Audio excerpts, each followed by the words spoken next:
हम अभी आपको एक सुप्रसिद्ध जो हमारे देश के अंदर सब्जी के रूप में प्रयोग किया जाता है, ऐसे इस सब्जी के गुणों को बताने के लिए हम खड़े हैं।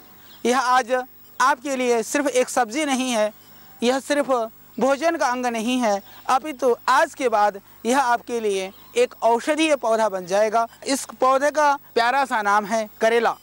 इस करेले को आप देख पा रहे हैं, और मैं तो ये कहता हूँ करेला कड़वा ज़रूर होता है, पर यह आपके जीवन में मिठास को भरता है। आपकी वाणी, आपका व्यवहार यदि कहीं कठोर भी हो, पर वह किसी को पीड़ा देने वाला न हो, यह संदेश देता है यह करेला।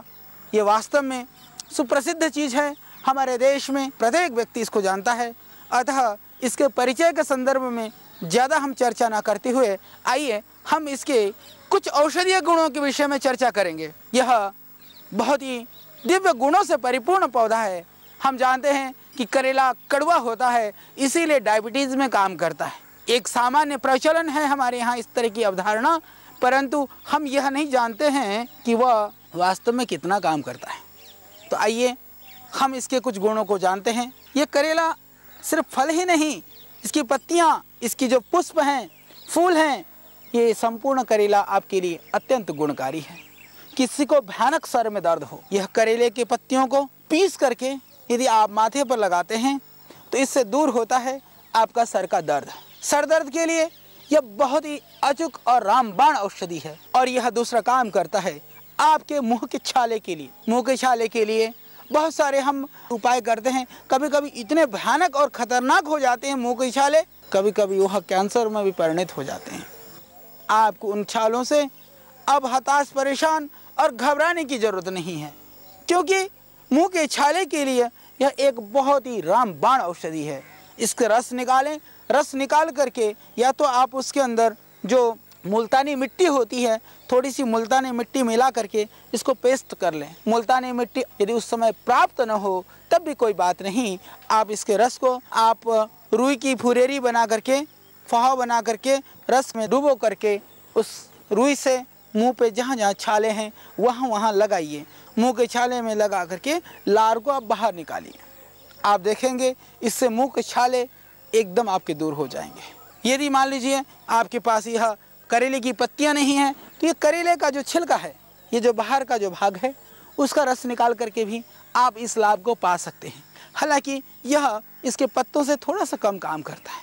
दूसरी बात, करेले की जहाँ तक सब्जी की बात आती है, प्रायः हम उस करेले की सब्जी को तल करके खाते हैं। हम कहीं इस करेले के गुण को समाप्त कर देते हैं। हमने हर चीज़ में स्वाद को ढूंढना शुरू कर दिया। जीवन में स्वाद नहीं, गुणों को भी ढूंढें, यह बहुत ज़रूरी है।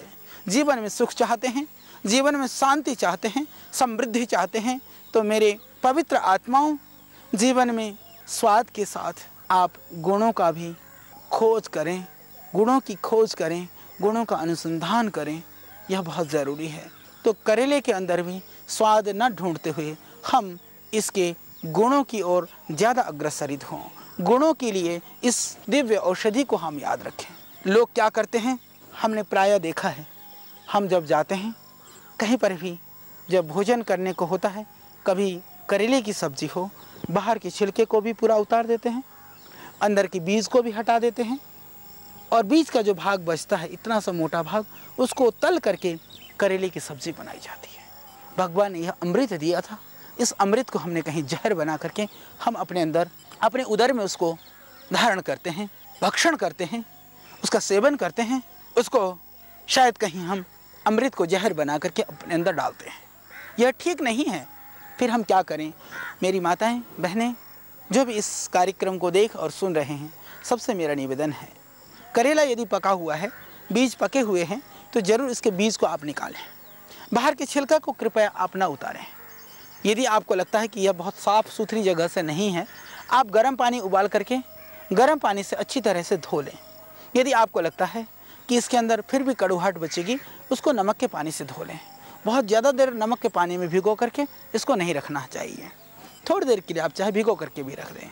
इसके अतिरिक्त मैं निवेदन करता हूँ कि कृपा करके आप इस करेले के साथ कोई भी अन्याय ना करते हुए इसकी आप सब्ज़ी बनाएं, बहुत ज़्यादा तेल न डालते हुए इसको सूखा भून सकते हैं। बहुत कम तेल में धीमे धीमे आंच पर इसको भूनिए। लाल सुर्ख होने के बाद में इसकी जो कड़वाहट है वो कम हो जाएगी, या थोड़ी कड़वी भी रह जाए तो क्या कहना, ये इसका तो यह सहज गुण है ना, वह कड़वाहट आपके जीवन में मधुरता को लाएगा। तो इसीलिए इसको इसके कड़वाहटपन से आप नफरत नहीं, आप प्यार करें।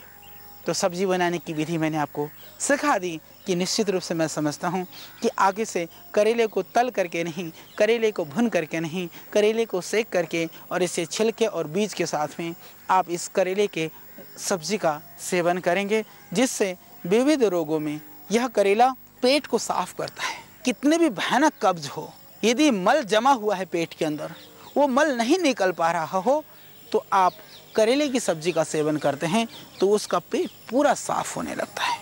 कितनी भी भयानक कब्ज की शिकायत हो, यह करेला अत्यंत गुणकारी है।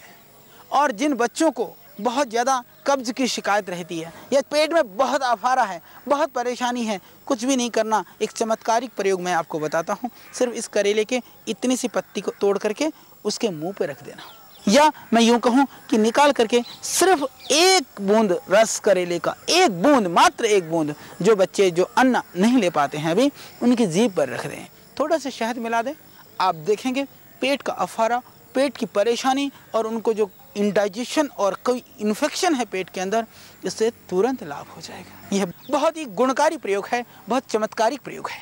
पेट की कृमि के लिए यह बहुत निरापद प्रयोग है। आप इस करेले को और इसके कुछ पत्तियों को, पत्ते उपलब्ध है तो ठीक है, करेले को नहीं तो कच्चे को रस निकाल करके आप गटागट पी जाएं। करेले के जूस को आप स्वाद लेते हुए ना पी करके आप सीधा बिना सांस लिए पी सकते हैं। तो उससे जो पेट के कीड़े हैं, किसी भी तरह का पेट के अंदर कीड़ा है तो वो सारा निकल जाता है। परंतु इसके एक दोष भी है, बहुत ज़्यादा नहीं सेवन करना चाहिए। मैं समझता हूँ कि जो उचित मात्रा है वह लगभग 50 ml से 100 ml तक करेले का रस आप पिएं। यह एक अनुभूत मात्रा है। इससे जो बवासीर की शिकायत है, पाइल्स की शिकायत है, उसमें भी यह अत्यंत लाभकारी है। तो इससे ख़त्म होगा आपका गैस, आपकी इंडाइजेशन, कॉन्स्टिपेशन और आपकी पाइल्स की शिकायत। तो यह एक बहुत ही गुणकारी प्रयोग है।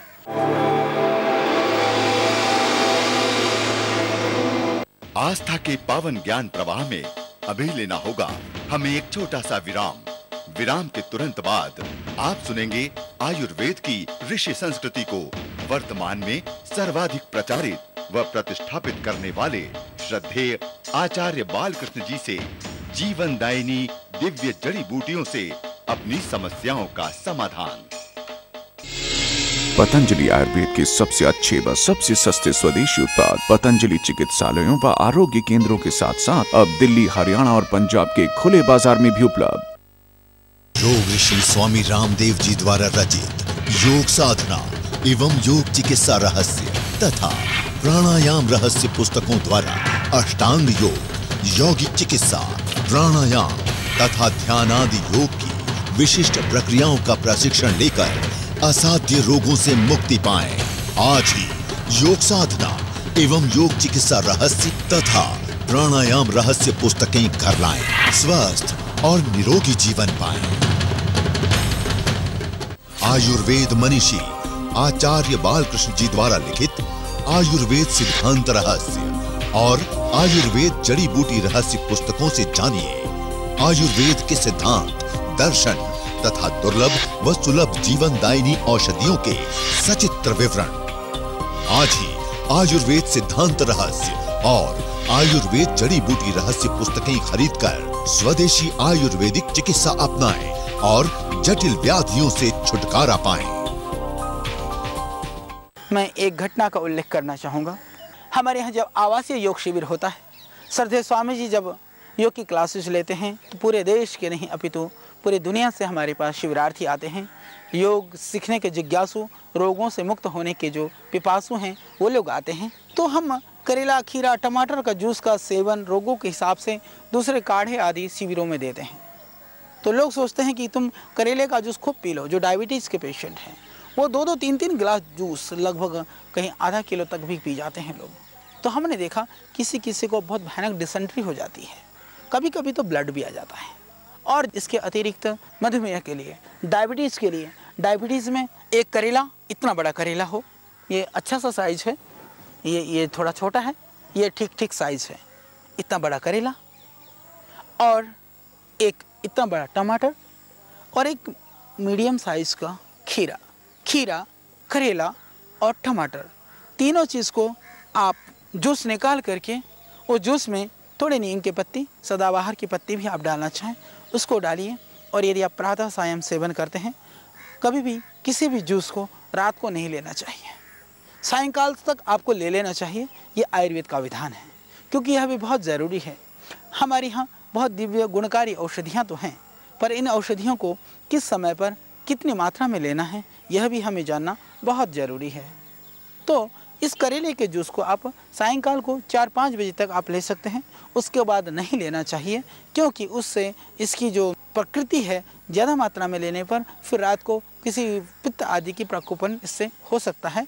तो सायंकाल को आप इसका सेवन सायंकाल तक, या तो सुबह प्रातः खाली पेट सेवन करें, सर्वोत्तम है, या तो नाश्ते के 3-4 घंटे के बाद, या रात्रि को भोजन से 3-4 घंटा पहले तक भी आप इसका सेवन कर सकते हैं। सर्वोत्तम काल तो प्रातः खाली पेट ही है, तो इसका आप सेवन करें तो मधुमेह और मधुमेह जन्य दूसरी जो विकृतियां हैं, दूसरे जो विकार हैं, उसमें भी आपको मिलेगा इससे लाभ। यह एक बहुत ही गुणकारी, बहुत ही दिव्य प्रयोग है। इसके अतिरिक्त जिन माताओं बहनों को पीरियड की गड़बड़ी होती है, इसको ठीक करने के लिए सौंठ, पिप्पल और काली मिर्च, इसको डाल करके माताएं बहनें यदि करेले के जूस को पीती हैं, तो जिनको पीरियड कम होने की शिकायत है, जिनको समय पर पीरियड नहीं होता हो, मासिक धर्म अनियमित हो, अनियमित मासिक धर्म के लिए यह एक बहुत ही गुणकारी और बहुत ही दिव्य प्रयोग है।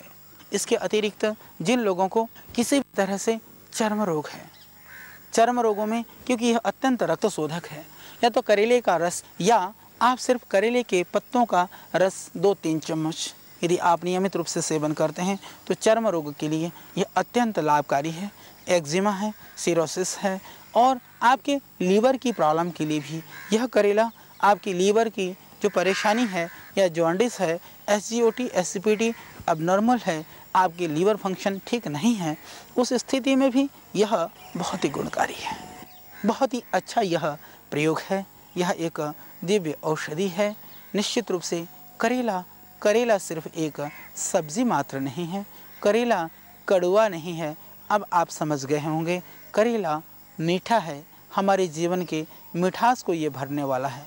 जिनको खाज, खुजली, दाद है, उन लोगों को इन करेले की पत्तियां और थोड़े नीम की पत्तियां को पीस करके यदि आप उस रस से धीरे धीरे मालिश करते हैं, तो मालिश करने मात्र से भी आपकी जो खुजली है, जो चर्म रोग है, इस तरह की जो बीमारियां हैं, वह ठीक हो जाती हैं।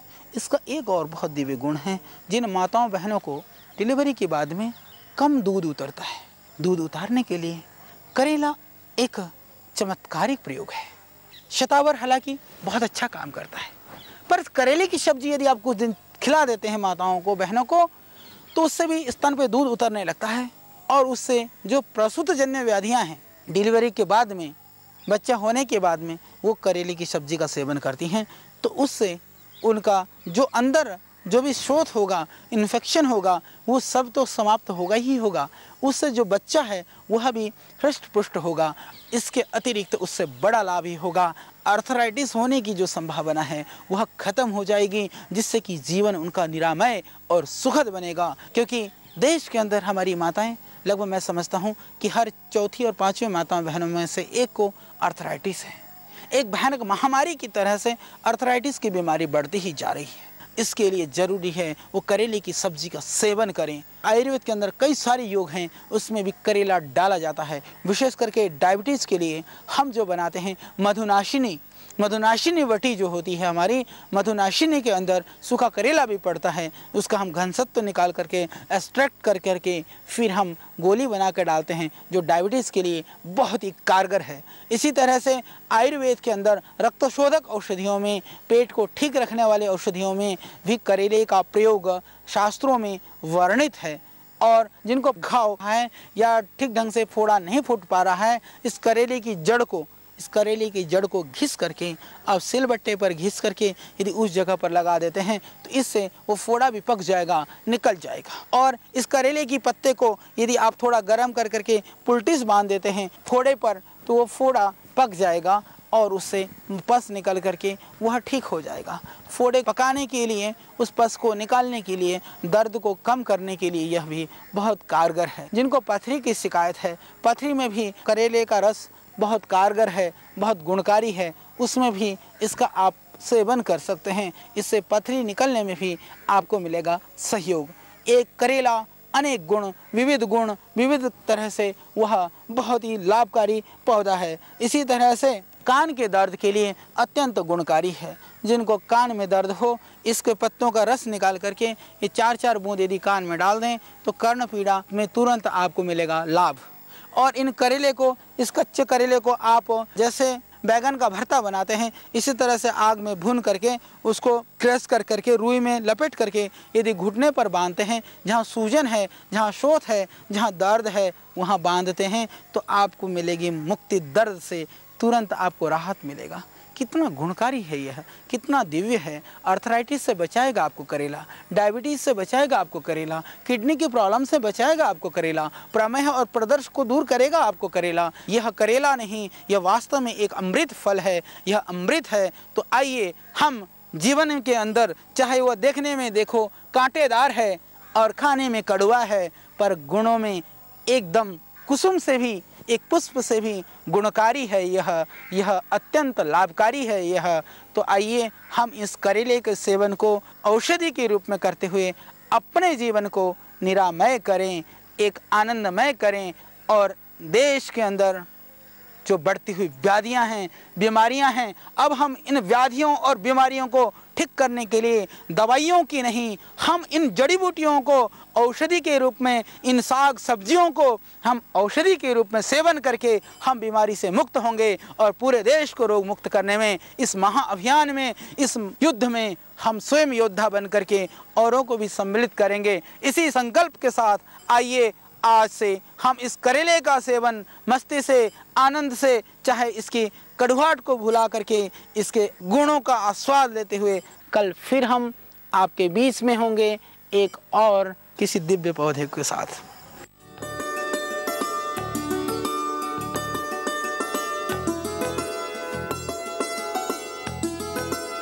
कि भगवान का ब्रह्म भाव में जीने का अर्थ, भगवान के होने का अर्थ, साधना का, भक्ति का, मुक्ति का अर्थ ये कदापि नहीं है कि बस अब उसको कुछ नहीं करना। जिसको कुछ करना होता है वो कुछ नहीं कर पाता, जिसको कुछ नहीं करना होता वही सब कुछ कर पाता है, जिसको कुछ पाना होता वो कुछ नहीं पा पाता, और जिसको कुछ नहीं पाना होता है उसी को सब कुछ मिलता है। ये अध्यात्म की दुनिया बड़ी विचित्र है, इसको समझ नहीं पाते हम, और फिर ऐसे उलझे रहते हैं और दूसरों को भी उलझाते रहते हैं। कई तो ऐसे बाबा हैं वो हमारे बारे में भी बोलते रहते हैं, हम उनके बारे में कभी कोई टिप्पणी नहीं करते। सुल्फा लगाया बस बड़बड़ाने लग गए। भाई क्या बोल रहे हो, तुम्हें न सन्यासी का धर्म पता है, न तुम्हें कर्म का पता है, न तुम्हें भागवत धर्म का पता है, न वेद पढ़े न शास्त्र पढ़े। कोई बात नहीं, वेद नहीं पढ़े, शास्त्र नहीं पढ़े, अरे जो गुरुओं ने जिया, जो ऋषियों ने जिया उसको तो देखो। मुंह उठा के बात करने लग जाते हैं जिस किसी को देखो। अरे गुरु गोविंद सिंह जी ने, गुरु नानक देव जी ने, गुरु अर्जन देव जी ने, गुरु अंगद देव जी ने, सब गुरुओं ने कैसा जीवन जिया, जिनको हम अपना आदर्श मानते हैं। भगवान रामकृष्ण, उन्होंने कैसे जीवन जिया, गुरु वशिष्ठ और विश्वामित्र ने कैसे जीवन जिया, महर्षि दयानंद स्वामी विवेकानंद ने कैसे जीवन जिया, योगी श्री अरविंद ने कैसे जीवन जिया, उसको देखो बस ऐसी व्याख्या करने लग जाते हैं। योगी ऐसा, सन्यासी ऐसा, किस पुस्तक में लिखा है? नाम भी शास्त्रों का ले देते हैं, शास्त्र का अक्षर नहीं आता उनको।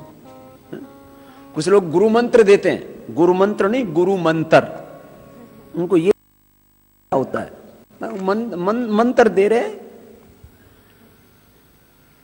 बहुत भ्रम है, इसलिए मैं कह रहा हूं उलझे हुए हैं लोग। कृपा आ जाएगी किससे? तेरे पास जो पर्स है ना उसका काला रंग है ना, तो लाल वाला लिया, कृपा आ जाएगी। तेरा रुमाल का रंग सफेद है ना, वो हरा होना चाहिए, इसलिए कृपा आ जाएगी। 10 रुपए का नोट रखा है ना, 500 का रख ले, कृपा आ जाएगी। ओ तूने कल क्या खाया था? बोले मकई की रोटी खाई थी। सरसों का साग बनाया था? नहीं बनाया था। सरसों का साग बना लेना, कृपा आ जाएगी तेरी, ऐसी की तैसी कृपा। यही है ये आजकल ये उपाय चल रहे हैं कृपा के नाम पर। सरसों का साग नहीं बनाया इसलिए कृपा रुक गई, जाके सरसों का साग खा लेना तुम भी, सब पे कृपा आ जाएगी। अच्छा बोले वो अच्छा वो इडली बनाई थी? हाँ। चटनी नहीं बनाई? बोले हाँ बाबा जी चटनी बनाने तो भूल गए थे। बोले जा वो टमाटर की चटनी बना के खा लेना, कृपा आ जाएगी।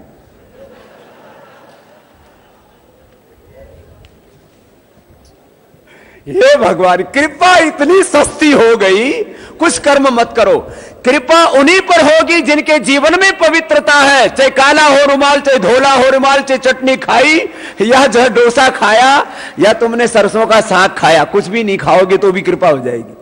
कृपा पाने के लिए ये सब बेवकूफी की बातें नहीं होती हैं। कृपा तो भगवान के अनुग्रह को आप क्या समझिए, ये कोई बच्चों का खेल? अरे अपने जीवन को पवित्र बनाओ, कृपा अपने आप हो जाएगी। कृपा भिखारियों पर नहीं होती, अधिकारियों पर। कृपा के आगे क्या बोलते हैं? बोलो, कृपा के क्या बोला जाता है? कृपा पात्र। क्या बोला जाता है? पात्र। पात्रता पैदा करो। अच्छा चलो, अभी मेरे पास है नहीं, एक कमंडल लेकर के जाऊं मैं, और उस कमंडल के अंदर गोबर भरा हुआ हो, और मैं मैया से बोलूं मैया दूध दे दो, तो मैया क्या कहेगी? बाबा होश में तो ये पहले ये गोबर साफ कर फिर दूध दूंगी। अरे जब मां भी भिक्षा देते समय गंदे पात्र में दूध नहीं डालती है तो वो प्रभु कैसे कृपा कर देंगे जिसके जीवन में पवित्रता ना हो, पात्रता ना हो। और पात्रता आ गई तो कृपा अपने आप हो जाएगी। हमने तो भगवान से कभी मांगी ही नहीं, कृपा भी नहीं मांगी उसकी। मैंने कहा उसकी मर्जी हो, जो करे वो उस वाले काम में हम हस्तक्षेप क्यों करें कि उसको कृपा भी कब करनी है? देयर इज नो इंटरफेरेंस, अपना कोई हस्तक्षेप नहीं हुआ। उसका हिसाब किताब वो जाने। अपने कर्मों का बही खाता रखो, ऑडिट रिपोर्ट ठीक जाएगी तो ठीक रहेगा, अपने आप कृपा हो जाएगी। ये मुझे इसलिए कहना पड़ रहा है, मेरे पास भी कृपा वालों की आजकल लाइन लगी हुई है, बाबा कृपा कर दो, कृपा कर दो। मैंने कहा क्या करूं? बोले बाबा वो सब तो ऐसे ऐसे उपाय बताते हैं, आप भी कुछ बता दो ना। अब भाई मैं झूठ तो नहीं बोलूंगा, तुम राजी हो या नाराज हो, कृपा तुम्हारे कर्मों से प्राप्त होती है, यही सत्य है। कृपा पात्रता से प्राप्त होती है ना? तो थोड़ा बटरफ्लाई कर लो। मैं किसी का विरोध नहीं कर रहा हूं, लेकिन हम लोग ना प्रभु को ही भूल गए। भगवान की जगह कुछ नहीं बोलना, पता नहीं कौन बैठ गया। भगवान को भी साइड में कर दिया। बोले भगवान जी थोड़े दिनों तुम वो करो, शवासन करो, थोड़े दिन हमको मौज करने दो। आप बहुत दिन हो गए, तेरी सारी दुनिया पूजा कर रही है, अब हमें थोड़ा अखाड़े में जमाने दो काम। ये देखो, ऐसा नहीं भगवान की। अच्छा, जिनके ऊपर भी प्रभु की कृपा होती है ना, अच्छा क्या होता है? करने वाला भगवान कृपा, और मैं यूं कहूं कि मैंने कर दी, ये तो अहंकार है, ये तो अज्ञान है। किसी कभी भी आप नहीं, मैं करीब 2 दशक हो गए देश और पूरी दुनिया मैं गया हूं, कभी मैंने नहीं कहा कि मैं तुम्हारे ऊपर कोई कृपा कर रहा हूं। मैं क्यों कहूं? ये कहना भी अज्ञान है। अरे सब जब भगवान कर रहा है, केनोपनिषद पढ़ करके देखो, हमारी तो क्या औकात, वहां पूरा केनोपनिषद में पूरा प्रसंग आता है। वायु ने कहा मैं चाहूं तो धरती को उड़ा दूं, अग्नि ने कहा मैं चाहूं तो धरती को जला दूं, पानी ने कहा मैं बहूं तो प्रलय कर दूंगा। जो है ना, वो एक तिनका रख दिया, तिनका रख दिया, बोले इसको उड़ा के दिखाओ, इसको जला के दिखाओ। तब सब कुछ नहीं हुआ ना, तो फिर वहां यक्ष प्रकट हुए और उसने कहा बावड़े ये तेरी महिमा नहीं, ये ब्रह्म की महिमा है, भगवान की महिमा है। तो जब तिनके को जला नहीं सकते, उड़ा नहीं सकते, उसकी प्रलय नहीं कर सकते, तो तुम ये भ्रम में बैठ गए हैं। वहां उमा प्रकट हुई और उसने फिर जो है ये मेधा प्रज्ञा, जब अंतः जागरण होता है तब पता लगता है ये सब तो प्रभु की कृपा से हो रहा है।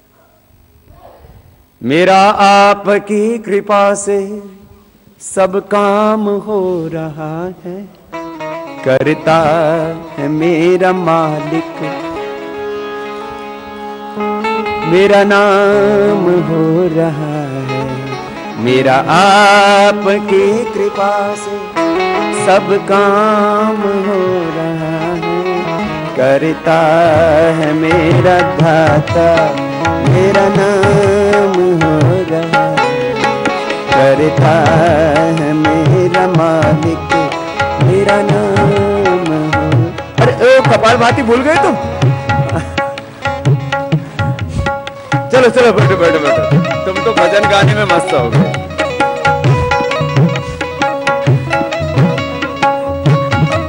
कुछ तो ऐसे मलंग हैं, मस्त हैं। बस बस बस बस बस, क्या बोल रहा था मैं? प्रभु की कृपा पानी है तो क्या लानी पड़ेगी जीवन में? पात्रता। हमने इतने ढोंग आडंबर पाखंड पैदा कर लिए हैं। कुछ साल पहले की बात, बोले बाबा आपने ये यज्ञ छोटा सा शुरू किया था। लोग कहते हैं जब आप हरिद्वार में आए थे तब आपके पास साइकिल थी, फिर आप वो कौन सा वो बजाज का एक स्कूटर होता था क्या, सुपर बजाज, वो लेकर के आए, फिर आप ऐसे आगे बढ़ते गए। आपके ऊपर कृपा कैसे हुई? तो मैंने कहा तुम्हें तो साइकिल का तो पता है, मैं साइकिल पर नहीं, मैं तो पैदल आया था हिमालय से यहाँ, मेरे पास साइकिल भी नहीं थी। मैं तो अपना काम करना जानता हूं। मैंने तो अपने कर्म को ही प्रभु की पूजा माना है। स्वकर्मणा तम अभ्यर्थ सिद्धिम विन्दति मानव। और बाकी जो हमारे ऋषियों ने जीवन की मर्यादा बताई है, पंचमहायज्ञ हैं। यज्ञ, योग, गोपूजा, ये सब अपने हाथों से किया है।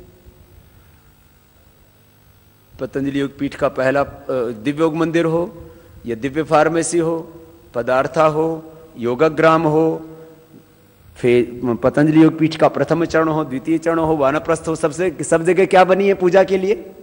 यज्ञशाला। यज्ञ करते हैं हम लोग। वो अग्निहोत्र, वो भी विशुद्ध अग्निहोत्र, उसमें कोई पाखंड वाला अग्निहोत्र नहीं, विशुद्ध यज्ञ का अग्निहोत्र, उसको करते हैं। और क्या किया? और अपना कर्म किया। अभी बोला था ना, स्वे स्वे कर्मणि अभिरता संसिद्धिम लभते नर। फिर से बोलो, भूलना नहीं, ये गीता का उपदेश है, इसको हमेशा याद रखना। सब बोलेंगे मेरे साथ फिर से, स्वे स्वे कर्मणि अभिरता संसिद्धिम लभते नरः स्वकर्मणा तम अभ्यर्च सिद्धिम विन्दति मानवः। कितना सरल है, अर्थ पता लग गया ना? स्वे स्वे कर्मणि, अपने अपने कर्म में, अभिरत है, लगा हुआ, संसिद्धिम, सिद्धि को, सफलता को प्राप्त कर लेता, उसके ऊपर कृपा हो जाती है प्रभु की। स्वकर्मणा, अपने काम से, तम, उसकी, अभ्यर्च, पूजा कर। स्वकर्मणा, अपने काम से। तो कृषि कर्म कर रहा है, अब किसान सुबह से शाम तक जो है वो हनुमान चालीसा पढ़ता रहे, खेती हो जाएगी क्या? हनुमान चालीसा पढ़े लेकिन खेती करता करता पढ़ ले जो भी पढ़ना है। वेद मंत्र पढ़ने से खेती नहीं हो जाएगी, उसको काम करना है भाई, इंडस्ट्री चल जाएगी। बैठे बैठे ओम भूर्भुवस्वः तत्सवितुर्वरेण्यम भर्गो देवस्य धीमहि धियो यो न प्रचोदयात्। हे भगवान मेरी फैक्ट्री में कृपा हो जाए। कृपा होगी लेकिन कर्म कर, और कर्म करता हुआ ये एहसास रख, कर्म करने की शक्ति भी भगवान दे रहा है। सोचता हुआ भी एहसास कर, सोचने की विचारने की शक्ति भगवान दे रहा है। निर्णय करता हुआ यह एहसास रख, नॉलेज पा, रिसर्च कर, अनुसंधान कर, लेकिन हमेशा यह एहसास कि ज्ञान तो भगवान दे रहा है। यही ब्रह्म भाव है और इसी से उसकी कृपा मिलती है और इसी से कर्मों में दिव्यता आती है। यही अध्यात्म का मर्म है, धर्म का मर्म है, यही योग तत्व है, यही ब्रह्म तत्व है। कर्म का निषेध नहीं, स्वकर्मणा तम अभ्यर्च, अपने कर्म से उसकी पूजा कर। स्वकर्मणा तम अभ्यर्च, स्वकर्मणा तम अभ्यर्च सिद्धिम विंदति मानव, तो मनुष्य सफलता को प्राप्त होता है। हमने तो आपको बता दिया, कृपा पानी है तो कर लेना, और भाई यूं धर्म धक्के खाने हैं तो खाते रहना। धर्म धक्के खा रहे हैं लोग। एक आया बोले बाबा जी आपके ऊपर जो कृपा हुई है ना, ये सफेद आंखें का पेड़ है, इससे हुई है। अरे मैंने कहा हम इतनी मेहनत कर रहे, इतना पुरुषार्थ कर रहे, तो ना सारा क्रेडिट इस आंखें के पेड़ को दे दिया, दूसरे दिन कटवा दिया मैंने वो। मैंने कहा आप रुकवा के दिखाओ कृपा कहां से रुकती है। इसलिए कि ये सारा अज्ञान, ओ कबीर जी ने बड़ा श्रेष्ठ काम किया इसमें। वो बोले काशी में मरते तो मृत्यु होती है तो मोक्ष मिलता है। बोले मैं काशी में नहीं मरूंगा। कौन सी जगह जाकर के उन्होंने प्राण त्याग दी? फिर मगहर। बोले मगहर में मिले तो बोले वहां से नरक में जाएंगे। बोले मैं वहीं से जाऊंगा स्वर्ग में। वहां जाकर के देह त्याग किया। ऐसे आग्रह तोड़ने की आवश्यकता है। समाज में बाहर कर लो कपाल भाती, कृपा हो जाएगी। कृपा होगी। अब मोटे मोटे है तो कृपा तो कर्म से होगी। ये भी कर्म है, कपाल भाती भी कर्म है, अनुलोम विलोम भी कर्म है, योग कर्म है। ये योग भी कर्म है। मंत्र पाठ कर रहे हैं वो भी कर्म है, पूजा कर रहे हैं आप वो भी कर्म है। कर्म के बिना तो कुछ भी नहीं है। नहीं कस्य क्षणमपि जातु तिष्ठति अकर्मकृत। एक क्षण के लिए भी तुम बिना कर्म के रह ही नहीं सकते। कोई यूं कहता है कि मैं कर्म नहीं कर रहा हूं और मुझे सफलता मिल गई, बोलिए दुराचार।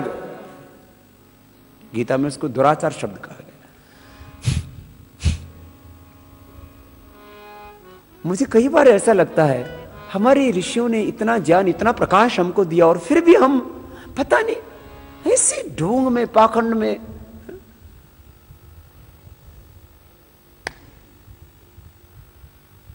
आज धर्म के नाम पर कितना भ्रम। एक आदमी के ऊपर, मैं पिछले दिनों उत्तर प्रदेश गया हुआ था, एक एरिया से गुजरा था। हमारे एक मित्र हैं आचार्य स्वदेश जी, वो सुना रहे।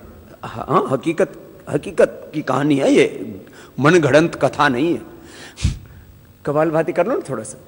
एक आदमी के ऊपर कर्जा हो गया 20-25 लाख रुपए का। तो गांव के लोग बैठे हुए थे, एक उसमें मजाक किया था। उसने कहा बोले भाई हिंदुस्तान में कर्जा उतारना तो बहुत सरल काम है। बोले कैसे?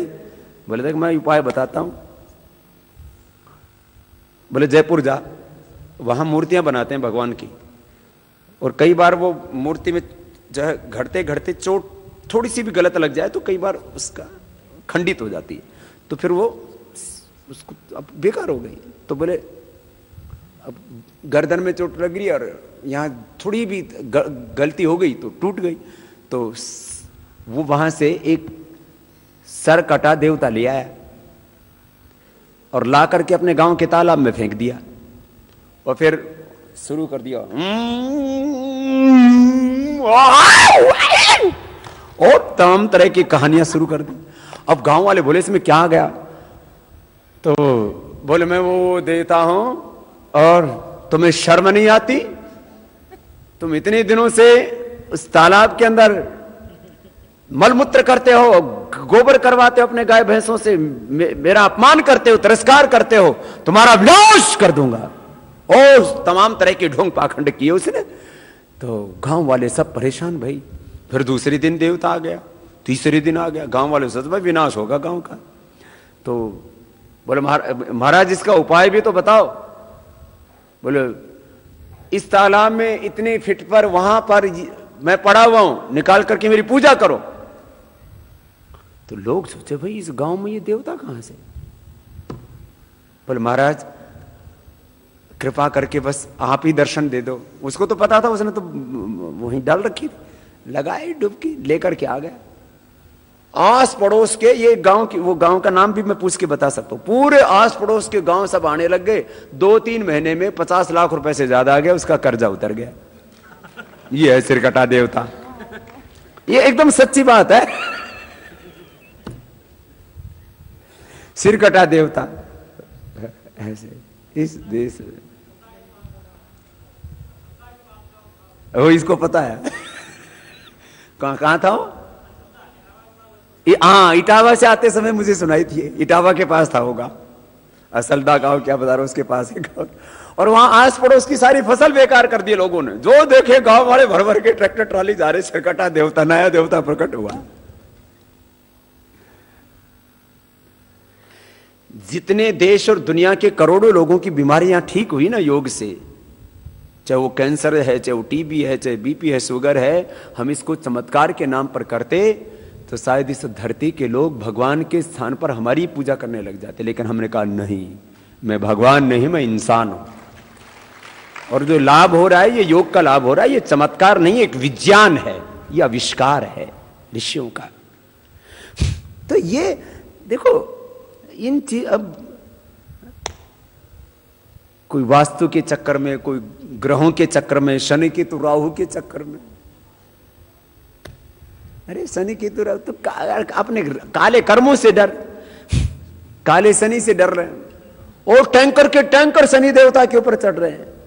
अच्छा, शनि देवता ये पता नहीं, अरे शनि धरती की तरह एक ग्रह, जिस धरती पर रहते हैं उस धरती माता की पूजा नहीं करते, दूसरे ग्रहों की पूजा करने में लगे। पूजा करनी है तो धरती माता की करो, भारत माता की करो, अपने माता पिता की करो। मंदिर में ना मिलेंगे, गुरुद्वारे ना मिलेंगे, अरे घर में ही बैठे हैं तेरे भगवान। कर ले माँ को प्रणाम, अपने पिता को प्रणाम, कर ले माँ को प्रणाम, अपने पिता को प्रणाम। मंदिर में ना मिलेंगे, गुरुद्वारे ना मिलेंगे, मंदिर में ना मिलेंगे, गुरुद्वारे ना मिलेंगे, हर घर में ही बैठे हैं तेरे भगवान। कर ले माँ को प्रणाम, अपने पिता को प्रणाम, कर ले माँ को प्रणाम, अपने पिता को प्रणाम।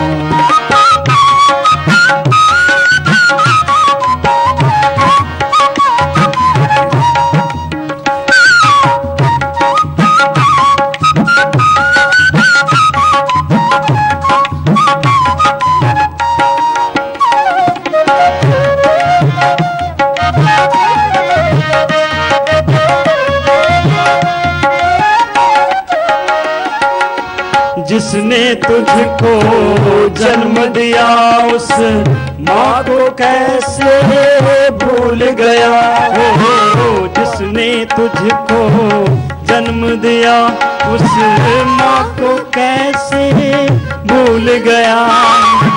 पाल पोष कर बड़ा किया उस पिता को कैसे भूल गया। उनके ही चरणों में है चारों धाम। कर ले माँ को प्रणाम, अपने पिता को प्रणाम, कर ले माँ को प्रणाम, अपने पिता को प्रणाम। मातृदेवो भव, पितृदेवो भव, आचार्य देवो भव, अतिथि देवो भव, राष्ट्र देवो भव। देखो हमारे देश में ना गुरुओं का महिमा मंडन बहुत होता है। प्रथम गुरु माता पिता है, गुरु से पहले परम गुरु, श्रेष्ठ गुरु माता पिता है। हमारा नंबर तीसरे स्थान पर आता है। जो माता पिता की सेवा नहीं करता, जो माता पिता की गुरु भाव से पूजा नहीं करता, जो माता पिता को सुख नहीं पहुंचाता, उसको कभी भी गुरु की कृपा मिल ही नहीं सकती। गुरु का आशीर्वाद, गुरु का ज्ञान उसके भीतर फलीभूत हो ही नहीं सकता। माता पिता ये प्रथम देवता है। गुरु की बहुत बड़ी महिमा है, लेकिन पहली महिमा मां की है, पिता की है।